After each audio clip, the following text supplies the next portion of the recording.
Selamat pagi.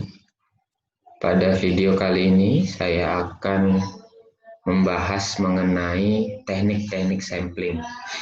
Bagi teman-teman yang akan melakukan penelitian, dan akan mengambil sampel, maka perlu mengetahui teknik-teknik sampling apa saja yang bisa digunakan pada penelitian Anda. Nah, sebelumnya kita perlu mengetahui dulu yang disebut dengan populasi dan sampel. Populasi definisinya adalah wilayah generalisasi yang terdiri atas objek atau subjek yang mempunyai kualitas dan karakteristik tertentu yang ditetapkan oleh peneliti untuk dipelajari dan kemudian ditarik kesimpulannya. Nah, populasi ini berarti bisa dalam wujud orang atau berupa objek atau benda-benda fisik yang lainnya. Sedangkan sampel adalah bagian dari jumlah dan karakteristik yang dimiliki oleh populasi tersebut. Sampel itu harus representatif atau dapat mewakili suatu populasi, sehingga pada saat Anda meneliti sampel tersebut, Anda bisa kesimpulannya itu mewakili dari populasi yang Anda teliti. Nah, agar sampel itu representatif, maka kita harus pastikan teknik sampling yang digunakan itu sudah tepat. Secara umum, terdapat dua teknik sampling yang digunakan, yaitu probability sampling dan non-probability sampling.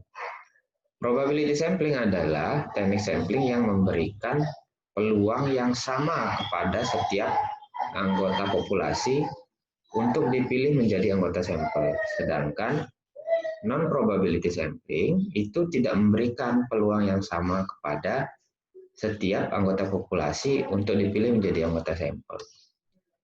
Nah, probability sampling ini ada beberapa teknik, yaitu ada simple random sampling, ada proportionate stratified random sampling, ada disproportionate stratified random sampling, dan ada area atau cluster sampling. Sedangkan non-probability sampling itu terdiri dari sampling sistematis, sampling kuota, kemudian sampling insidental, purposive sampling, sampling jenuh, dan snowball sampling. Nah, kita mulai dari yang probability sampling ya. Simple random sampling. Nah, teknik ini adalah teknik pengambilan sampel yang dilakukan secara acak tanpa memperhatikan strata yang ada dalam populasi. Nah, sebagai contoh seperti ini ya. Misalkan terdapat suatu populasi yang homogen atau relatif homogen. Nah, kemudian diambil sampel yang representatif sebagian. Nah, caranya pengambilannya dilakukan secara random dengan pengundian. Nah, bagaimana cara mengundinya? Itu bisa dilakukan secara manual atau misalkan diundi seperti kita main dadu, misalkan seperti itu, atau dengan menggunakan rumus di Microsoft Excel, yaitu rand between. Nah, bagaimana caranya? Anda bisa melihat di video saya sebelumnya. Ya, ini saya tunjukkan linknya, nanti mungkin di deskripsi video ini akan saya cantumkan juga. Anda bisa melihat di sana bagaimana cara pengambilan secara random. Teknik yang kedua adalah proportionate stratified random sampling, di mana teknik ini dilakukan dengan memperhatikan strata yang ada dalam populasi. Jadi misalkan populasinya ini berstrata seperti ini ya. Ada A, B, C, atau D misalkan seperti itu. Nah, dari masing-masing strata ini diambil sampel yang proporsional dengan jumlah masing-masing stratanya. Nah, pengambilan sampelnya juga itu diambil secara random dan dengan pengundian. Caranya bagaimana untuk populasi berstrata ini, saya sebutkan juga cara perhitungan sampelnya di video yang link yang saya tunjukkan di sini. Nanti saya akan tulis juga di deskripsi. Nah, kemudian ada disproportionate stratified random sampling. Jadi, misalkan ada populasi yang berstrata seperti tabel di sini. Nah, dari total populasi 1.500-an, itu SMA dan SMP dia berjumlah ratusan. Sedangkan S3 dan S2 itu hanya 3 dan 4 sampel. Sehingga perbandingan dengan strata lainnya itu terlalu jauh. Oleh karena itu, misalkan jumlah sampel dihitung akan diambil 95 sampel, maka S3 dan S2 ini langsung semuanya diambil sebagai sampel. Nah, kemudian sisanya dibagi secara proporsional antara S1, SMA, dan SMP seperti itu. Sehingga total tetap jumlahnya adalah 95. Nah, kemudian cluster sampling atau area sampling. Nah, cara ini atau teknik ini digunakan apabila objek yang diteliti itu sangat luas, misalkan penduduk dari suatu negara, provinsi, atau kabupaten.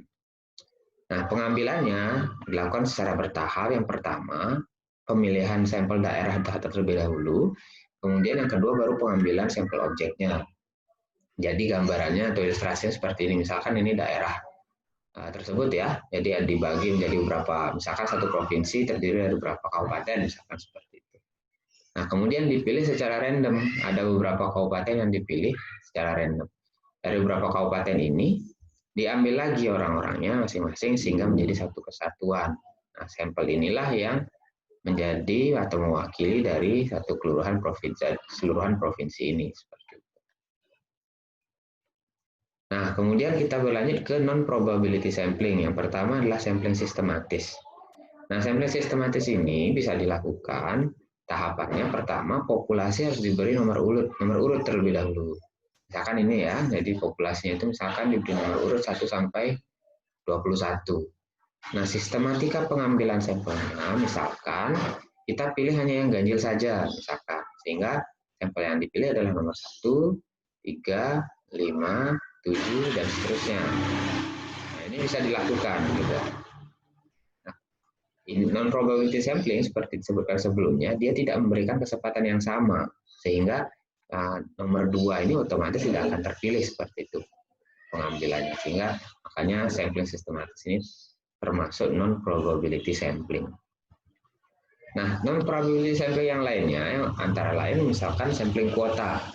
Sampling kuota ini adalah teknik pengambilan di mana sampel diambil sejumlah kuota yang ditentukan. Misalkan kita akan melakukan penelitian misalkan di suatu tempat dan kita menentukan kuotanya misalkan 10 atau 100 misalnya seperti itu. Nah, sampel akan terus diambil sampai memenuhi kuota 10 dan 100 tadi.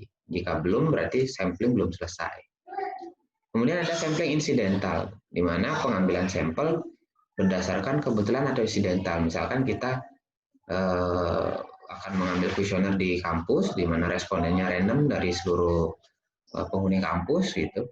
Tapi kita akan mengambil, misalkan kita berada di satu tempat dan kita menjadikan siapa yang lewat atau kita temui di tempat tersebut sebagai responden. Nah, itu contohnya sampling insidental.